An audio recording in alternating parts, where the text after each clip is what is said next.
Inspection of the overall appearance upon receiving the machine. Check if there is any wear or damage on the paint surface. Check if any screws are loose.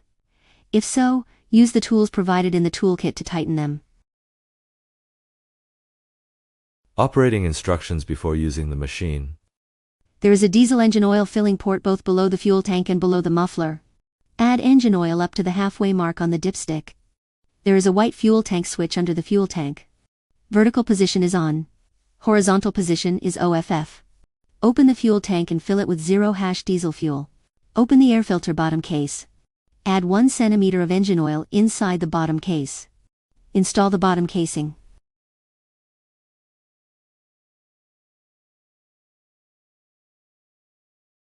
Operating instructions before starting the machine. Before starting the machine, disengage the clutch. Apply 1/3 throttle before starting the engine. Press and hold the red pressure relief button above the engine. Then press and hold the start button below the fuel tank for 3 seconds, and release both buttons simultaneously. The engine will start successfully. Operate at maximum throttle. Installation and disassembly of the rotary tillage box. The universal joint has a larger and a smaller end. The smaller end is inserted onto the shaft of the rotary tillage box. The larger end is inserted onto the shaft of the machine body. Adjust the position so that the left and right holes are aligned. Insert the dowel pin. Note that the side without the retaining ring should be inserted here. Simply tap it in with a hammer. Perform the same operation on the other end. After inserting the dowel pin into the hole, use pliers to install the circlip into the groove of the dowel pin. The other end also requires a circlip to be installed. Turn on the power of the machine and the remote control. Use the lifting function of the remote control to extend the hydraulic cylinder to a sufficient length. Align the holes and install the pin. Snap the clips into place, and the remote-controlled rotary tiller box is now installed. The installation method of the grooving cover and the knife.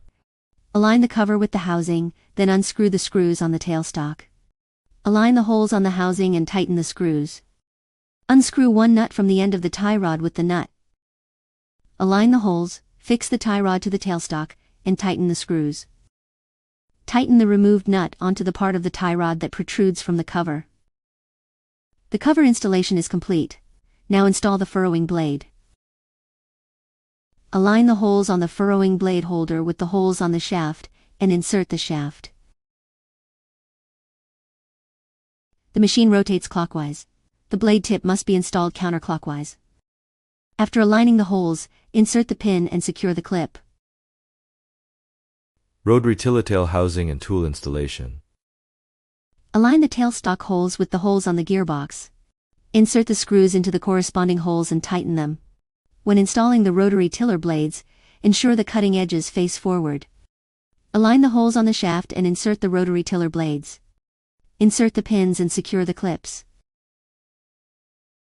On the other side, align the holes, insert the pins, and secure the clips. Unscrew the protective cover screws of the rotary tiller tailstock. Remove the protective cover. Align the rotary tiller box with the holes and place it in position. Replace the protective cover. Tighten the fixing screws. Rotary tiller installation is complete. The method of disassembling the rotary tiller box. Use calipers to remove the external retaining rings from the left and right pins. Using a rod smaller than the pins as a guide, use a hammer to tap out the left and right pins. Remove the retaining clip from the pin on the hydraulic cylinder and take out the pin. Hold the housing and pull it backward. The housing will then be removed. The installation method of the grass shredder box. Insert the smaller end of the universal joint into the grass shredder box shaft. Insert the larger end into the machine body shaft. Insert the side of the dowel pin without the retaining ring into the connecting hole. Tap it in with a hammer until it's fully seated. Tap the other side of the dowel pin, the side without the retaining ring, into the hole. Use pliers to attach the retaining ring to the groove on the dowel pin. Turn on the power to the machine and the remote control, and extend the hydraulic cylinder to a sufficient length. Insert the locking pin into the hole. Secure it with the retaining clip. The grass shredder box installation is complete. The method of disassembling the grass shredder box. Using pliers, remove the retaining rings from the outer sides of the pins at the connection point. Using a rod smaller than the pin as a guide, tap the pin out with a hammer. Remove the retaining clip from the locking pin and pull the pin out. Pull the grass collector backward. The grass shredder box is now detached.